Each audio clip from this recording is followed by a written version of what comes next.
नमस्कार, स्वागत है आपका वी टाइम न्यूज पर और आपके साथ मैं हूं पहली चौहान। बढ़ते हैं खबरों की ओर। आलोक अग्रवाल हत्याकांड के आरोपी अशफाक को वापी से गिरफ्तार कर लिया गया है। अशफाक ने सूरत क्राइम ब्रांच की टीम पर चाकू से हमला किया, जिसके बाद पुलिस को एक राउंड फायरिंग करनी पड़ी।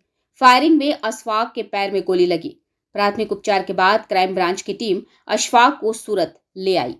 તારીખ 2 ઓગસ્ટ 2025ના રોજ લિંબાયત વિસ્તારમાં એક આલોક અગ્રવાલ નામના ઈસમની ચપ્પુના ઘણા બધા ઘા મારી ક્રૂરતાપૂર્વક હત્યા કરવામાં આવી હતી।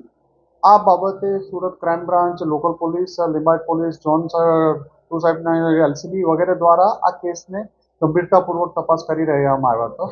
આ તપાસ દરમિયાન જાણવા મળ્યું હતું કે અશફાક ઉર્ફે કૌવા નાસિર શેખ, જે જહાંગીરપુરા વિસ્તારમાં અને સૈયદપુરા વિસ્તારમાં હોળી બંગલા પાસે રહે છે, એ આ કેસનો મુખ્ય આરોપી છે। એને મરનાર સાથે કોઈ બાબતમાં ઝઘડો થયેલો હતો। આ ઝઘડાના અનુસંધાને તેણે બીજા 5 લોકોને 4 લોકોને એને ખૂબ ક્રૂરતાપૂર્વક મારી નાખવા માટે સોપારી આપી હતી અને એમના આંગળા કાપી નાખવા સુધીની પણ વાત કરેલી હતી।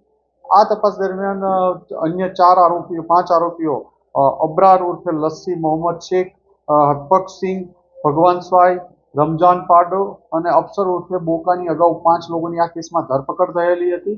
ગઈ અને સુરત ક્રાઇમ બ્રાન્ચ દ્વારા આ કેસના મુખ્ય આરોપી અશફાક ઉર્ફે કૌવાની અલગ અલગ જગ્યાએ છેલ્લા 5-7 દિવસથી કન્ટિન્યુ તપાસ કરવામાં આવી હતી, જેમાં મહારાષ્ટ્રમાં માલેગાંવ, નંદુરબાર, ચીખલી, વલસાડ, નવસારી અલગ અલગ જગ્યાઓ પર સુરત ક્રાઇમ બ્રાન્ચના અલગ અલગ પોલીસ ઇન્સ્પેક્ટરોની ટીમ દ્વારા સતત આ બાબતે તપાસ કરવામાં આવી હતી। ગઈકાલે ક્રાઇમ બ્રાન્ચના પોલીસ ઇન્સ્પેક્ટર જૈન ગૌસ્વામીને એક બાતમી મળી હતી કે આ કેસનો મુખ્ય આરોપી અશફાક છે એ વાપી, વલસાડ અથવા સેલવાસ વિસ્તારમાં ફરી રહ્યો છે અને ત્યાંથી એ ફરીથી ક્યાંક દૂર બીજા રાજ્યમાં ભાગવાની તૈયારીમાં છે। આ બાતમી આધારે ક્રાઇમ બ્રાન્ચની એક ટીમ 4 માણસોને લઈને જૈન ગૌસ્વામી તરત રવાના થયેલા હતા અને સેલવાસની વિસ્તારમાં પેટ્રોલિંગ કરતા હતા। ત્યારે એમને એક સ્પેસિફિક લેટ નાઇટ માહિતી મળી કે વલસાડમાં વાપી વિસ્તારના ડુંગરા પોલીસ સ્ટેશનની હદમાં એક અમન પાર્ક સોસાયટી છે। એ અમન પાર્ક સોસાયટીના 6થા માળે આ માણસ એક ફ્લેટમાં 604 નંબરના ફ્લેટમાં છે। ક્રાઇમ બ્રાન્ચની ટીમ દ્વારા સમય બગાડ્યા સિવાય તરત જ આ જગ્યા ઉપર પહોંચી અને દરવાજો નોક કરતા એક ઇસમ દ્વારા દરવાજો ખોલવામાં આવ્યો હતો। એનું નામ સાજિદ ઉર્ફે શાહરૂખ પણ કહે છે। એની પૂછપરછ દરમિયાન કોઈ ઇસમ અંદર છે કે નહીં તો એણે કંઈ જવાબ ન આપ્યો।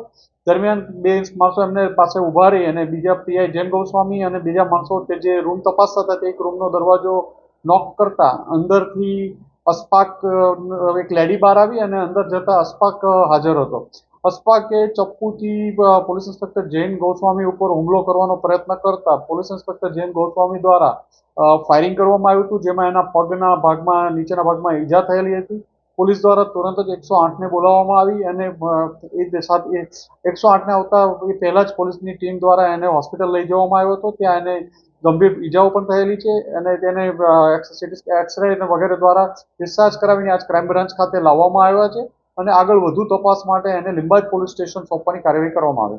वी टाइम न्यूज के लिए सूरत से अंकित दुबे की रिपोर्ट।